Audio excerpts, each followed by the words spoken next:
Let's scoot on over to the college. Let's talk about real quick March Madness, okay? And my bracket is Shotsky. My bracket is shot, and you know, immediately my bracket went into the George and I are filming this Saturday, March 29th. So the Sweet 16 is going on right now, and the games, the Thursdays and Fridays games ended, and once Louisville got eliminated, we both had Louisville going far because we thought they were playing strong towards the end of the year. It just crushed us. But the thing that's been interesting about this on that side of the bracket is fucking Kentucky's run right now to this point. And they could lose, you know, they could end up losing Sunday, but let me tell you something. They beat a Wichita State, and you know what? I know Wichita State, but any team that goes 34-0 during a season is a good team. It's a good team, and they were number 1 seed. And we know how March Madness is.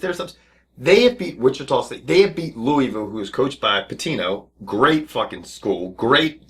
Louisville will look like one of the hottest schools in the nation going into the tournament. You see Pitino's record in the Sweet 16 now? 11-1, 14-1. That was his first loss ever in the Sweet 16. Yeah. I mean, that's what kind of coach Pitino is.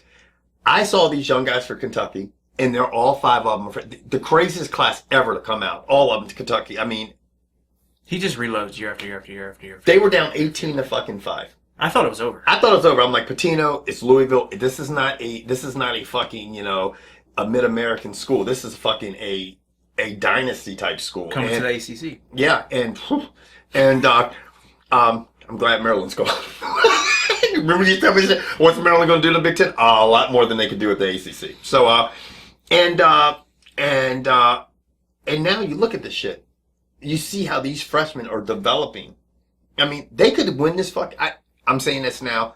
They can end up in the Final Four. They might could win the championship. I hope so, because that dumb Bama who got the University of Kentucky 2014 champion tattoo. He's very confident.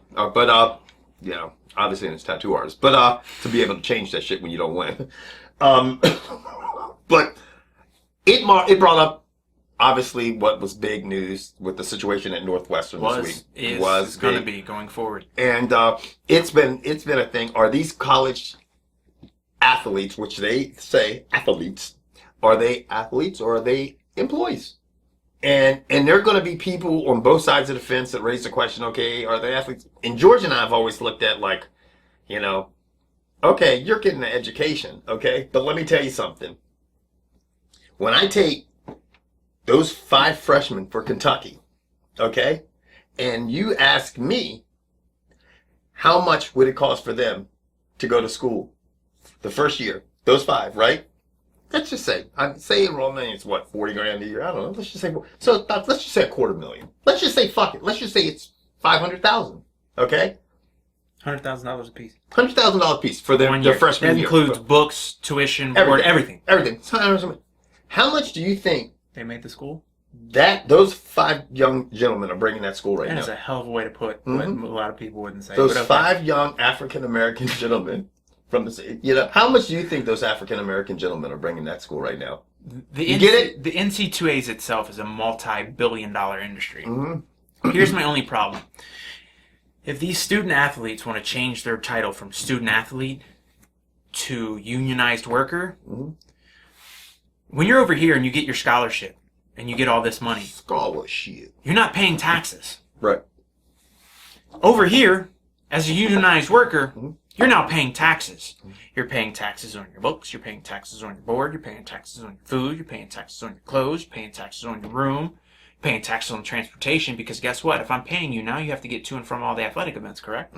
I would assume. Yeah. I mean, that I don't get paid to travel. I have to go to work. I have to drive. Well, part of your work now is, if you're in Ohio and you now have to play in Florida, who's paying for the travel?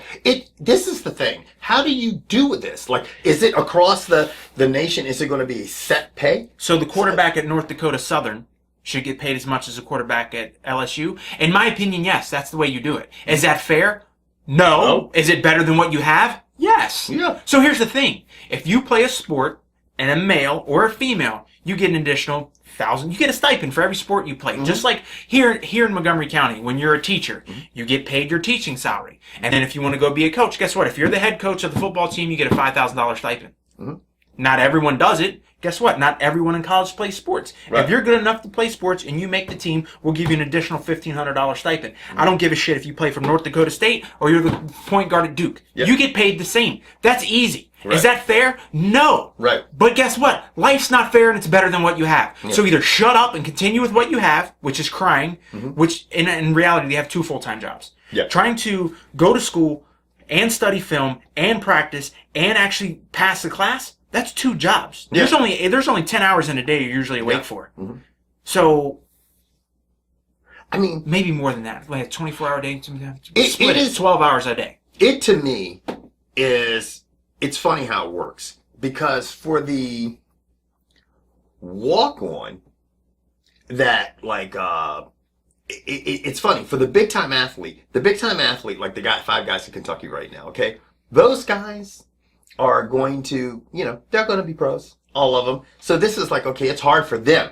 But let's say the 11th guy on the bench at Kentucky, the white guy, okay, the white guy that's fucking, he's not 6'. Doing everyone else's homework. He's doing everyone else's homework, hitting the fucking 3-pointer every time when they need. Okay, say you got the white boy, right? Okay, and he comes from a family that doesn't have a lot of fucking money. Okay, does he see it? I mean, he's got a couple other white boys that are fucking ballers that came from big school programs, high school programs, but he's sitting back there. He doesn't never see any action, but he's got a full ride. Okay, and his parents are like, we could never fucking afford $45,000 a year. It works for him. It works for him. And it's a great thing because in his mind, he's thinking, wow, when he's been there all fucking 4 years, he saved himself fucking, close to $250,000, And more than likely he leaves with a degree. A degree. So it works for certain people. It's just the fucking superstars. They have no reason to, because there's a very small percentage of those guys who are going to go be pro. And like I said from the jump, if you're going to come to my school and you're going to be an athlete, let's just focus on what we have to do to make you a better athlete. English class, history, and the War of 1812, and physics and science, that's just not going to help you in the NBA. You need to learn how to look at people, read people. You need to learn about agents. You need to learn about money. You need to learn about budgeting, writing a check. Right. What's a good deal? What's a bad deal? Yes, we're going to give you $10 million, but guess what? Here's this shit called the IRS. They're going to take their piece, and then so-and-so is going to take their piece, and then their agent's going to take your piece. So that $10 million you thought you were going to get, now you're looking at 2. Right. Well, you just bought your mama a $700,000 home. Now we're down to 1.3. Well, I had to buy the Bugatti. I'm leasing that. Oh wait, that's $1 million car. Now you have $300,000 left. Now what? That's what they need to learn. That's what they should learn. Maybe they should do it like this: a sliding scale based on if you're a freshman, sophomore, junior, senior. You know what I mean? Agreed. Like freshman $500. Yeah. Sophomore $1,000, $1,500, $2,000. And more that incentive to stay. Yeah, gives people more incentive to stay in school, and obviously Don't whatever. base it on position. Don't base it on sport. If you got the 6-man bowling team, they should get the same amount of money as the entire football team of those guys. That's how you have to do it. Yeah. If you try to break it up per sport, that's not going to work. It's not gonna You do need it. to have a flat pay scale. Yup. Period. All the way across. And don't call it pay. Call it a stipend. Just give them a stipend here. Yeah. Because let's face It's got to be the NCAA pay scale for every fucking sport. Period. And I don't care if your team has 6 people or 60 people. That's just it, period. Now, if you're on the practice squad, Yeah. you got to be on the team. It's messy, and it's going to get messier. And you know what? It's going to always break down the sports because there are going to be people like, there's sports that are 3-month sports, and there are going to be sports that are fucking like. Not my problem. Yeah. You can't look at it that way. Yeah. If you're going to be fair about this, you can't. I don't give a shit if you. But if your suppose sport's somebody's 2 going to weeks, argue, they're going to be like, well, these kids play sports Don't one care. semester. I'm in there for half a semester. play a different sport. But you know what? Maybe they get the certain amount. They get a flat one for being enrolled in school, and then they get a stipend for it during the sport. Put it this way, for everyone who says it can't be figured out, that's bullshit. There's way too many smart people involved in the NC2As to not figure this out. Yeah. I say They figure that, out the BCS, right? but then we turn and look at the BCS in the playoffs and go, you're still fucking this up. So, you know what? Maybe they'll It's going to be never a figure working it out. process for the next 20 years. But expect something to start happening now.